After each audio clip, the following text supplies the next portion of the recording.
stranger murder, those tend to be the kind of murders that are most susceptible to capital punishment. Thank you.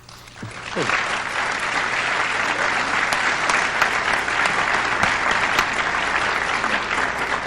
Now, we're going to take a 10-minute intermission, and then when we come back, there will be a half hour of allotted to questions from the audience. And I bid you to come back as quickly as you can. Thank you.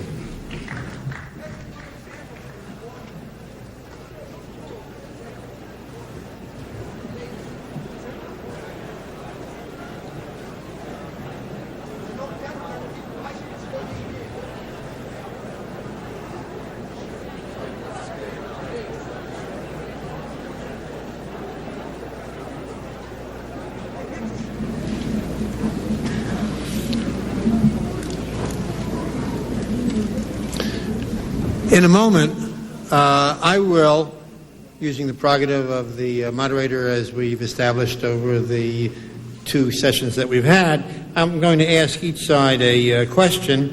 They'll decide who will answer on behalf of the team, and then we will go to the audience. And the audience will be recognized alternatively. To my right are those who support, out in the audience, the resolution, the death penalty should be abolished, and to my left of the aisle here are the opponents of the resolution, and I will alternate. It's important to know that you are asked to please not make a speech. This is not to get your point of view, it's to get the point of view of the four people who are sitting here. So, do please ask a question, and if I find that for whatever reasons you're not able to do that, I'll go on to the next questioner. And just don't get angry. No. Because it won't help. Now, my first question is for the opponents here on my left. Assuming for the purposes of discussion that no matter how meticulous the prosecution in a death penalty case may be, there will be the unintended execution of an innocent person. Does the unavoidability of such an innocent death cause you to doubt your position in support of the death penalty? And if not, why not? Well, I guess I lose.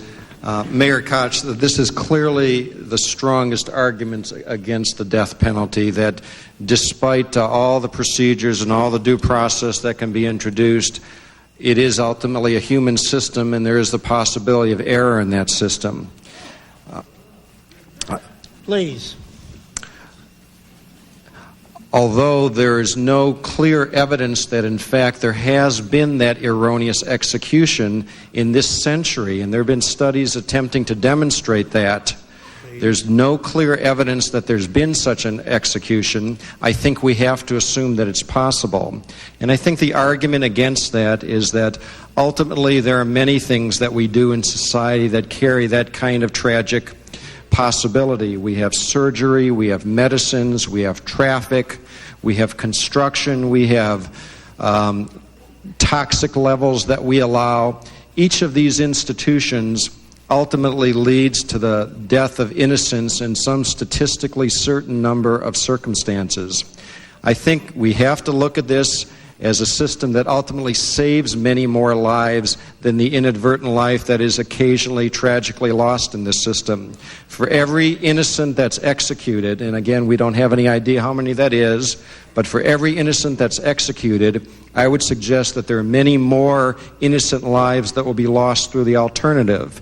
Even life with parole. We've lost many more lives as a result of escapees and prisoners killing other prisoners and prisoners killing guards.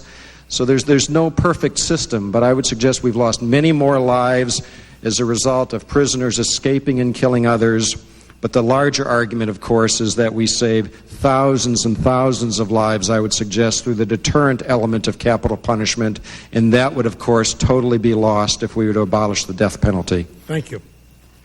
Now I turn to those who support the proposition the death penalty should be abolished. Assuming, for the purposes of discussion, that there are depraved individuals, including serial murderers who will kill additional innocent victims upon release from prison after serving their terms, or will kill correction officers or other prisoners while in prison, won't you agree that imposing the death penalty in particularly egregious cases will save other innocent people from being murdered?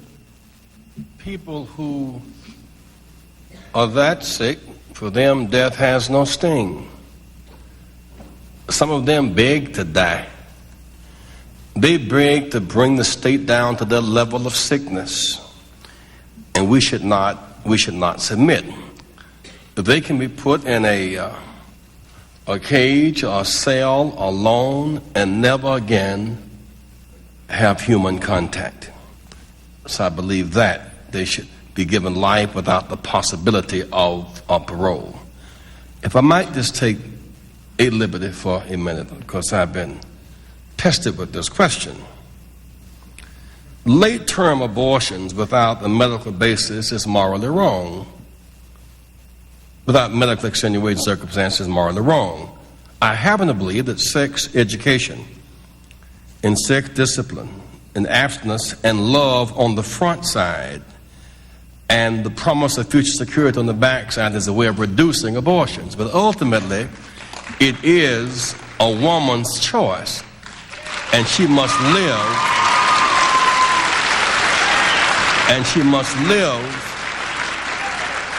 must live with the consequences of her choice. There's some of the same people who fight with fervor for the fetus won't fight for prenatal care in Head Start and daycare and equal funding once the child is born. We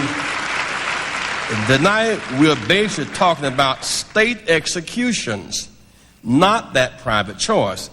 And so to go there is to suggest you have no place else to go. Okay. Now, would you raise the lights so that the entire audience is visible, please? Could you do that backstage? In the meanwhile, we will now start the questions, and we'll start on the right. Just state your name, that's all. My name is Todd Gitlin. I have listened carefully to the views of the National Reviewers. Their views seem to me a compound of arguments from deterrence and arguments about moral vengeance or vengeance. I have not heard an argument on their side, on your side, that could not also be made of torture. Torture might indeed deter.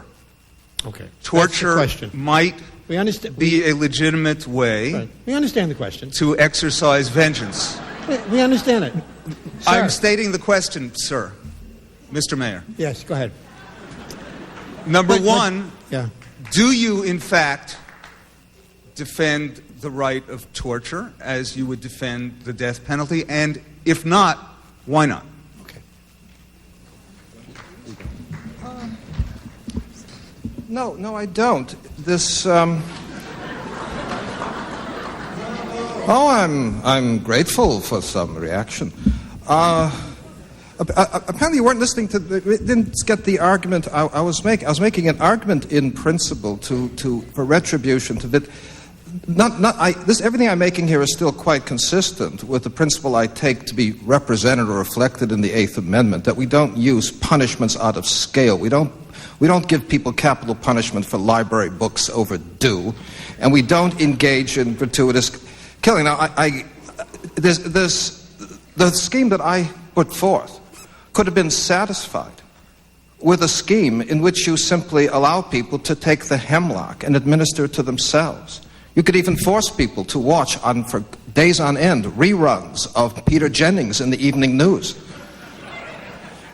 And nothing implicit in this arrangement requires anything particularly grisly. On my left.